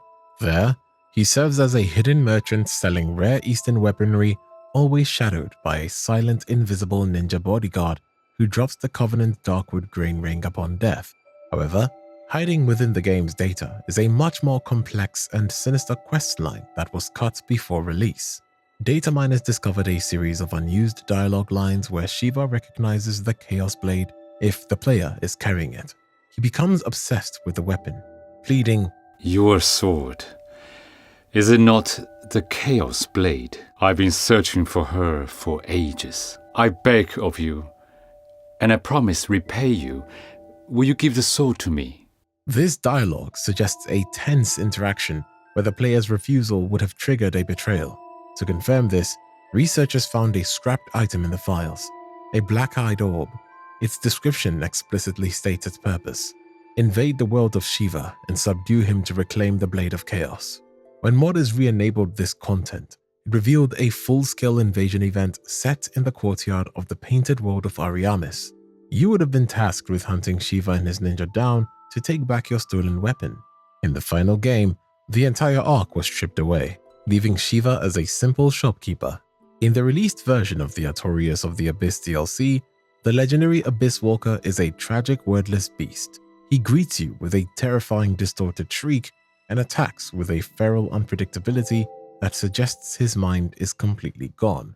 However, hidden within the game's audio files is a series of cut dialogue lines that reveal a much more human and significantly more heartbreaking version of the fight. Originally, Artorias was not supposed to be a mindless shell from the start. He was meant to struggle against the corruption in real time as you fought him. The unused audio suggests the fight was intended to be a slow descent into madness. As the chosen undead first approaches, Artorias does not immediately pounce. Instead, he warns you to keep your distance, shouting, "Whatever thou art, stay away." As the battle begins and his health drops, he provides a chilling commentary of his own condition, murmuring, "Soon, I will be consumed by them, by the dark." These lines imply that at the start of the encounter, Artorias was still fighting a losing battle with his own mind, desperately trying to maintain control of his body, even as the Abyss clawed for his soul. The mid-fight buff animation we see in the game where he gathers darkness in a silent explosion was likely intended to be accompanied by agonizing dialogue. At 50% health, Artorias has a moment of lucidity where he acknowledges your power, saying, "Thou art strong, human. Surely thine kind are more than pure dark." By 25% health, the pride of the legendary knight vanishes, replaced by a desperate plea to the only person left who can finish this mission. "I beg of thee, the spread of the abyss must be stopped." Perhaps the most devastating piece of cut content is his death rattle. Instead of the hollow groan we hear in the final game, Artorias was meant to hallucinate his closest companions in his final seconds. He calls out, "Sif, there you are. All of you, forgive me, for I have availed you nothing."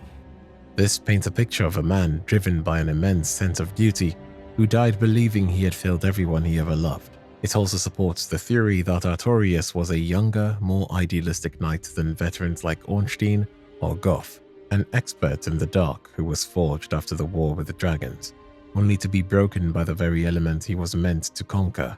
Deep within the prison of the Duke's archives, you encounter the Pisakas, slithering blue-skinned monstrosities with tentacled faces created through the horrific experiment of Seath the Scaleless.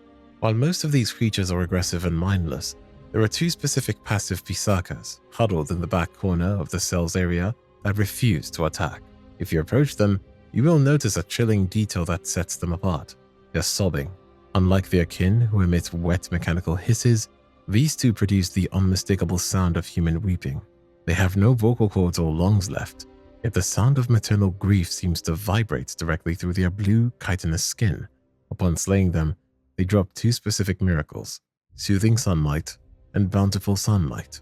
The item descriptions reveals these were special miracles granted by the maidens of Guinevere, noting that they are now nothing more than memories held by those who have lost their humanity. While Cease experiments successfully erased the identities of the other captives, these two women held onto a fragment of their souls.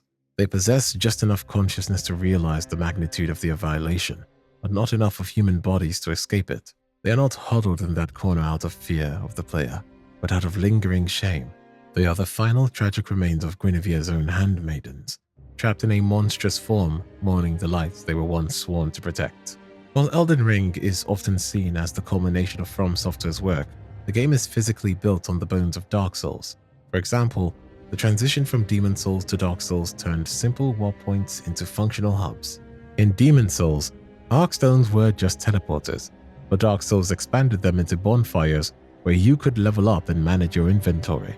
This system was refined further in Dark Souls 3 and Elden Ring, where the ability to warp between checkpoints was available from the very start, whereas in the original Dark Souls, it was a hard-earned mid-game award.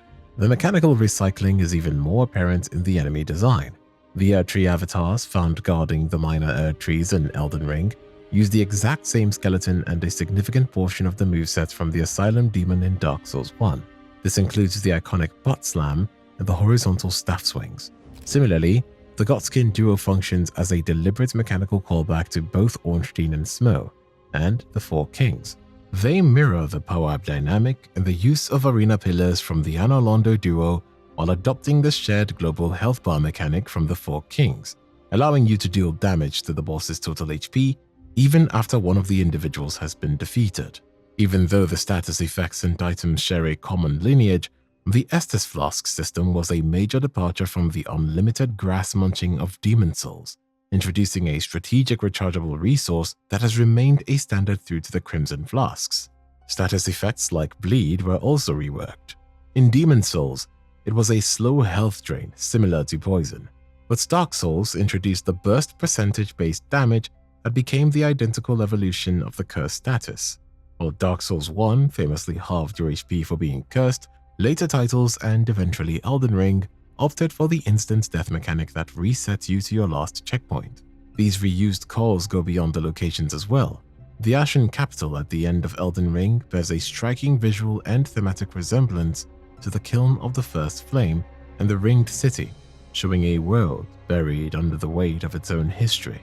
From the basilisks keeping their identical design across every game to the Storm Ruler's mechanic being revived for the Serpent Hunter's Spear, Elden Ring serves as a giant museum of Dark Souls history. No matter what game From Software produces, it always shares some portion of its DNA with the great-grandfather, which is Dark Souls. Witch Beatrice is one of those NPCs that most players walk right past without ever realizing she exists.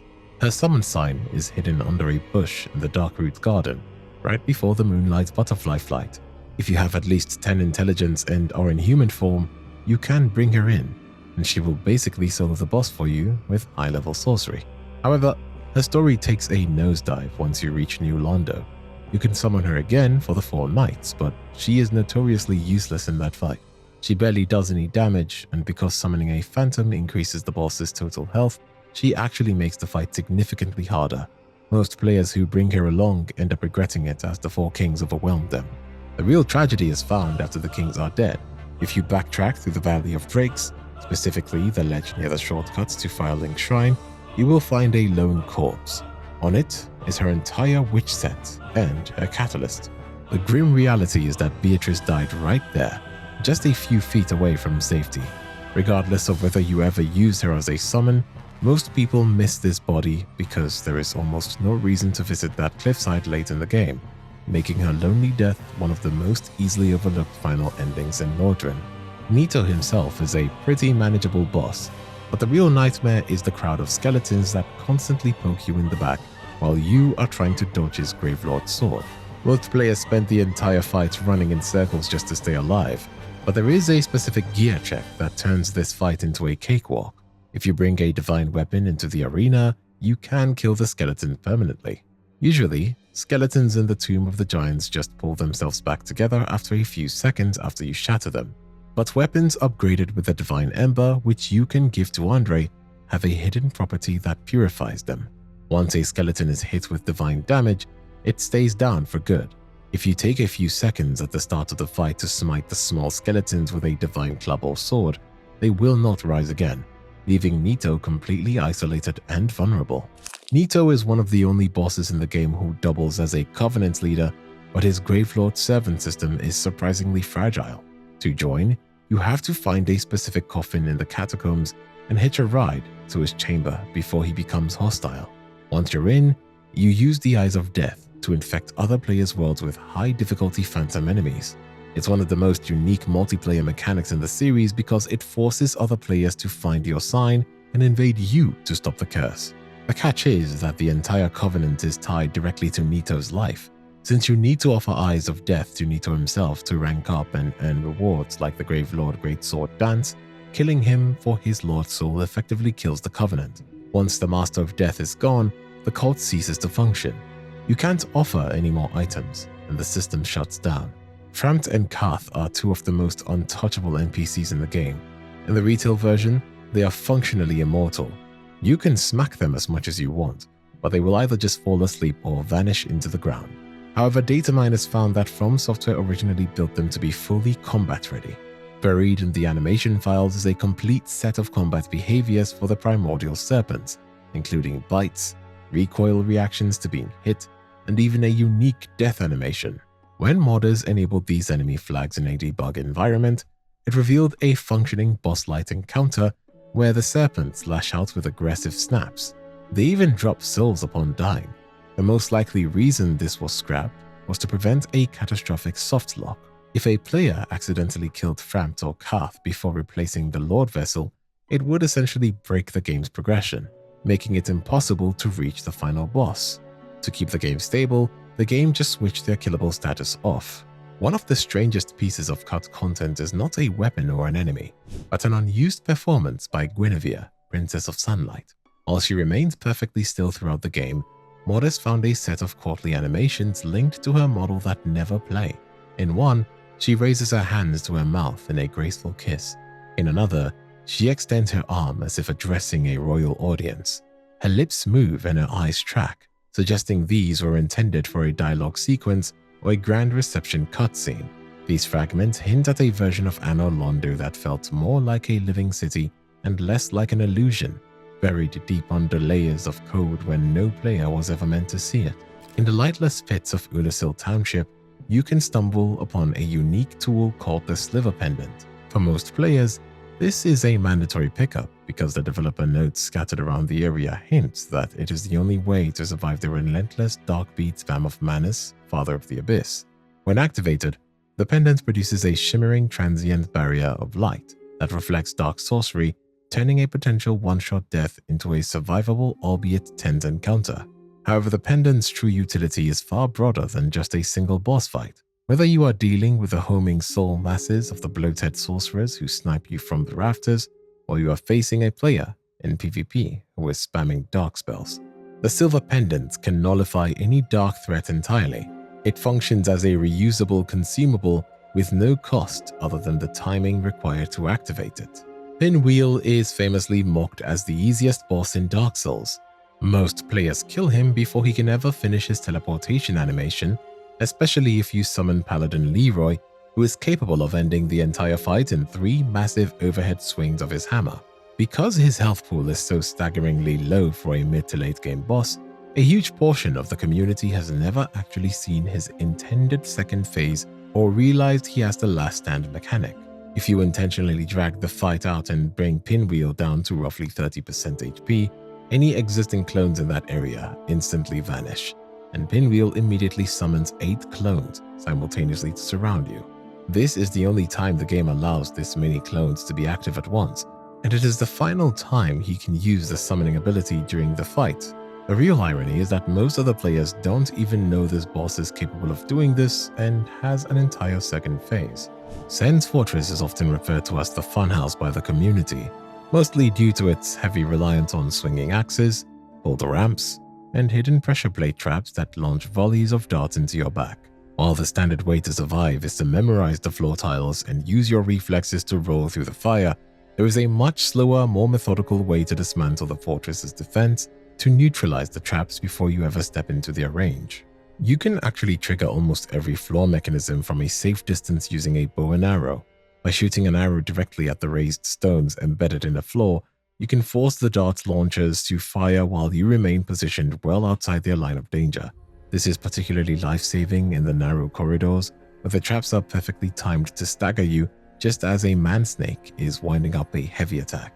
By clearing the traps ahead of time, you remove the environmental hazards entirely, allowing you to focus on the combat itself without the constant threat of being skewered and knocked into a bottomless pit. The plunging attack is one of the most iconic moves in the Dark Souls playbook, famously introduced by the Asylum Demon fight as the most reliable move in the game. While you can technically perform a plunging attack on almost any enemy in the world, most of the time, it just registers as a standard falling strike that applies a high damage multiplier. However, there are only 3 specific enemies in the entire game that trigger a unique cinematic animation when you land on them, suggesting that this mechanic was originally intended to be much more interactive. The first 2 are the Asylum Demon and the Taurus Demon, where your character physically mounts the boss, drives their weapon into its skull, and rides it back down to the ground. The third, and easily the most surprising, is the Armored Boar in the Undead Parish. If you time your jump perfectly from the bridge above the boar's patrol route, your character will not simply collide with it. They will perform a specific mounting stab directly into the creature's unarmored rear. This is the only part of the boar's body not protected by thick iron plating. If you've ever wondered why the Black Knights look so distinctively different from the Silver Knights of Anor Londo, the answer is buried in the suit of the First Flame. Despite their name, these warriors were not always black. They were originally part of Gwyn's elite Silver Knight Legion. The transition from silver to black was not a choice or a change in uniform. It was a literal branding caused by the ultimate sacrifice. The knights followed Lord Gwyn when he departed to link the flame, but they were burned to ashes in the newly kindled fire, wandering the world as disembodied spirits. The intense heat of the first flame did not just kill them. It charred their once brilliant silver armor into a permanent suit blackened state. This is why their armor appears warped and melted, compared to the pristine sharp lines of the knights guarding the cathedral in Anor Londo. The Black Knight shield reinforces this, noting that they were burned black in their battle with the Chaos Demons. This also explains why you find Black Knights scattered in random corners of the world, while Silver Knights remain stationary in the sunlit city. The Silver Knights are those who stayed behind to guard the illusion of the princess, whereas the Black Knights are the wandering scorched remnants of Gwyn's army. They eternally patrol the lands of Lordran because they have no home to return to and no master left to serve. If you have ever watched a Dark Souls speedrun, you've probably seen a player sprint straight through the Valley of Drakes and into the Darkroots Basin for one specific reason: a chance to find the Black Knight Halberd. This weapon is widely considered the holy grail of PvE combat, capable of trivializing almost every boss in the game. It possesses devastating base damage, exceptional range, and a hidden damage modifier that makes it deal 20% more damage against demonic enemies, which accounts for a massive portion of the late-game roster. The catch, and the reason speedrunners literally pray for it, is that the drop is entirely luck-based. The Black Knight in Darkroots Basin does not respawn. If you kill him and he does not drop the halberd, the run is effectively dead. Because of this RNG or random number generation element, getting the halberd early has become a legendary milestone in the community. When you reach the end of Dark Souls 3 and step into the kiln of the First Flame, you are confronting the physical manifestation of every player and hero who ever linked the fire. The Soul of Cinder is a literal amalgamation of the souls of previous Lords of Cinder, including the Chosen Undead from the first game. This is why the boss begins the fight by dynamically switching between different combat styles, moving from a standard longsword to a sorcery staff, a curved sword, and a spear. It is mimicking the builds of everyone who came before. The real shift happens when you bring its health bar down to 0. Instead of dying, the boss enters its second phase, and the atmosphere changes instantly. The music transitions from a sweeping orchestral score into the haunting piano melody of Gwyn, Lord of Cinder, from the original Dark Souls. At this point, the collective soul of the flame reverts to its original source. The Soul of Cinder's moveset changes entirely to mirror Gwyn's iconic attacks, including the Sunlight Spear, the massive grab and explode attack, and a relentless 5-hit sword combo. By the time we reach the end of the third game, the fire has faded to the point that the only thing left to defend it is the memory of its first individual who sacrificed himself for it. The Soul of Cinder functions as Gwyn's spirit resummoned by the flame as a final line of defense. The reuse of animations and music from the final encounter of the first game closes the trilogy thematically, making the battle feel less like a new war and more like the last rites of a world that has finally exhausted its remaining embers. In the final version of Dark Souls, Oscar of Astora has one of the shortest character arcs in the series. He drops a key through the roof of your cell, gives you the Estus Flask, mutters a prophecy about the bell, and then dies. But beyond this, data miners have found that there was a lot of cut content in the files. According to his cut dialogues and flags, Oscar was meant to survive the undead asylum and travel alongside you. He would have appeared throughout the game as a friendly NPC, even aiding you in a fight against a band of thieves in the Darkroot Garden. But as your journey neared its end, the friendship was scripted to sour. Depending on which primordial serpent you choose to side with, Frampt or Karth, Oscar would have automatically chosen the opposite. If you chose to link the fire, he would seek to usher in the Age of Dark. If you chose the dark, he would rise to defend the flame. This was not just a simple disagreement. The dialogue suggests that Oscar viewed himself as a chosen undead in his own right. The primordial serpents were likely playing both of you against each other to determine whose will was stronger. The questline was intended to culminate in a final duel near the end of the game, where you would be forced to kill your first ally to prove your conviction, which is a quite sad ending to the first character you meet in the series. While most players focus on Pinwheel's experiment and the piles of books scattered around his room, they often miss the forest for the trees, or in this case, the coffin for the books. Pinwheel's boss arena is a colossal stone sarcophagus. This makes perfect sense architecturally, as the chamber serves as the literal gateway to the Tomb of the Giants. It suggests that before Pinwheel moved in to hide from Nito and conduct his research, this space was the final resting place for a being of truly staggering proportions. We see similar massive coffins elsewhere in the series, specifically in the Dark Souls 3 Cemetery of Ash. One theory suggests the partially buried giant coffin near Ludex Gundir's arena was meant for Yhorm the Giant, though that theory falls apart when you examine the timeline. Yhorm would not have been in a coffin during the events of the first game, and the geographical distance between the Cemetery of Ash and Lordran presents a significant obstacle. This points instead towards an older race of giants, long dead before the Age of Fire even reached its height. The mystery of who or what occupied these coffins might be answered at the very bottom of the world. In Ashlake, there is a massive unexplained giant skull half buried in the sand. There is no entry or dialogue explaining its origin, but researcher Illusory Wall proposed a compelling theory that the skull did not originate in the lake. If you look up from the end of the Tomb of Giants, you can see the vast expanse of Ashlake far below. It is possible that this ancient giant skull tumbled out of its open tomb above, falling through the world and eventually coming to rest on the shore of the lake below.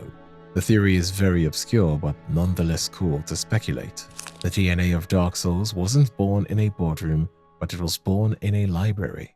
As a child, Hidetaka Miyazaki had a habit of reading Western fantasy and folklore that was far beyond his reading level.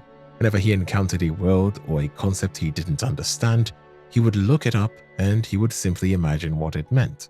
He would stare at the illustrations, guess the context of the paragraphs, and essentially co-author the story in his mind. This Dark Souls of reading is exactly how he handles narrative design today. He gives you the fragments, but he expects you to provide the glue. The philosophy is why the games feel so radically different from modern RPGs. Instead of spoon-feeding you with 20-minute cutscenes or quest logs filled with map markers, Miyazaki builds his world out of broken pieces. Most of the game's world building isn't in the dialogue. It's buried in the item description, and visual narrative. Characters like Solaire or the crestfallen warrior don't give you objectives. They give you a mood. They mutter a cryptic laugh, share a fleeting bit of hope or despair, and then vanish, leaving you alone. Anastasia of Astora, the Firekeeper at Firelink Shrine, is a perfect example. She's arguably the most important person in your journey, yet she is mute initially and hidden behind bars. Her silence speaks volumes about the sacrifice and weight of the Age of Fire. Miyazaki's path to From Software was as non-linear as his games. He originally studied social science and worked a corporate job at Oracle, but everything changed when he played ICO, the game's minimalist approach, telling a profound story through atmosphere and environmental space, rather than dialogue, was a life-changing revelation for him. He took a massive pay cut to join From Software as a mid-career coder, and when he took over the struggling Demon's Souls project, he leaned into that sense of mystery and challenge. For Miyazaki, obscurity equals accomplishment. Just as victory feels sweeter when you finally overcome the brutal gauntlet of Ornstein and Smough, understanding the lore feels earned because you had to work for it. If we're talking about the lineage that stretches from the King's Field to Dark Souls, we have to talk about the series' most iconic guest star, the Moonlight Greatsword. This glowing blue-green blade is the company's most iconic weapon ever. It has appeared across every From Software game, even including the most recent entry, which is Elden Ring. It first appeared as the legendary Holy Sword in the very first King's Field, which aired in 1994, and has managed to sneak its way into almost every From Software title since, including the Armored Core series, as a high-powered laser blade. In Dark Souls 1, obtaining it is a rite of passage that tests your patience more than your skill. It's tucked away in the tail of Seath the Scaleless. To get it, you have to ignore the boss's massive health bar and circle behind him to chop off a task made notoriously difficult by Seath's constant spinning and the fact that he clips through walls. Even obtaining the weapon is a chore, and it perfectly mirrors Miyazaki's philosophy, which is, you have to earn everything, even the simplest of things. But that's what makes Dark Souls truly rewarding. If King's Field is the grandfather of Dark Souls, then Kentaro Miura's Berserk is the godfather of the entire series. Miyazaki has never been shy about his fandom, often citing the late Miura's masterpiece as a foundational text for the Souls aesthetic. It's not just about the cool factor of a big sword. It's about a shared visual and thematic language of struggle, and that being Guts versus the God Hand, and the chosen undead versus the gods. The most iconic tribute is, of course, a greatsword. In the first Dark Souls, its description calls it a coarse iron slab, a direct nod to the famous opening lines of Berserk describing Guts' Dragon Slayer. It was too big to be called a sword. Massive, thick, heavy, and far too rough. Indeed, it was a heap of raw iron, but the connections go much deeper than just weaponry. Amongst the popular references of Berserk is definitely Knight Artorias, the Abyss Walker, who is essentially a tragic mirror of Guts in his Berserker armor. Artorias fights with a shattered arm, moves with a feral somersaulting agility, and is accompanied by a wolf, directly echoing the beast of darkness that haunts Guts. Many of the enemies in Lordran feel like they stepped right out of an eclipse. The bone wheel skeletons are a direct visual lift from the tortured souls in Berserk's Tower of Conviction arc.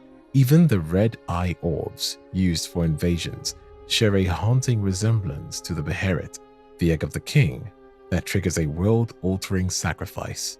In Berserk, Guts bears the brand of sacrifice, which draws monsters to him every night, forcing him to live in a constant state of combat. In Dark Souls, we have the Dark Sign. Both are inescapable curses that mark the protagonist as a struggler in a world that wants him dead. While Lordran is filled with bumbling knights like Siegmeyer or optimistic warriors like Solaire, there exists a much more chilling segment of the population. There are characters who are often questioned to be morally weird. What makes them truly unsettling isn't a lack of sanity, but a surplus of it. They remain anchored by primitive predatory human impulses in a world that has already run out of prey.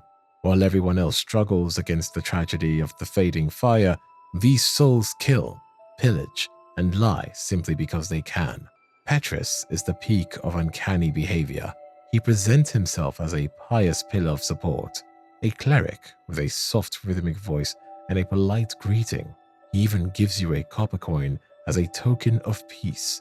But beneath the veil of holiness is a vicious side. His distance isn't humility, it's insulation. His true nature is revealed when he abandons the maiden Rhea in the tomb of the giants. When he returns, he smoothly performs a mask of grief. I've become separated from my lady. It's a complete lie. If you find Rhea, he drops the act entirely, calling her a poor little purebred who is entirely helpless. If left alive, he eventually murders her in the undead parish. Petrus is the most unsettling NPC because his weirdness is a disguise.